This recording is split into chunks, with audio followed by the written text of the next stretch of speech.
I'm Louisa, and I am 40, and I've lived in London for about 12 or 13 years now. I am going to make a nectarine and blueberry galette. It's a pastry by one of my favourite cookery book writers, Nigella Lawson, who's also from London. I used to bake a lot more often. It was the only thing my mother really taught me how to do before I went off to university, apart from macaroni cheese.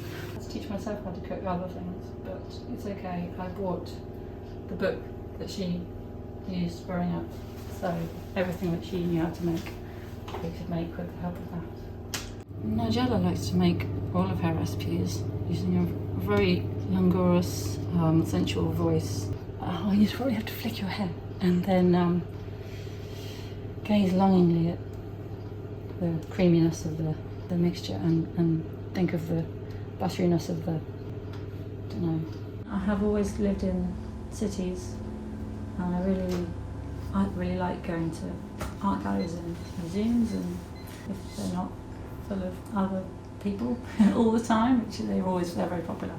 Now I have the opportunity. I could live somewhere else, but now I like living in cities where you can walk everywhere. Less range of friends. I'd have like a small group perhaps if I was somewhere further away from a city, rather than lots of different people spread over the city that I see occasionally. And there is the food. Let's see how it's doing. Oh.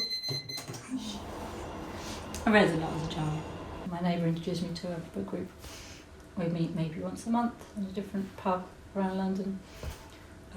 Not everyone turns up, some people do, and we bring whatever books we've read that month or so along, and then recommend them to each other and swap them.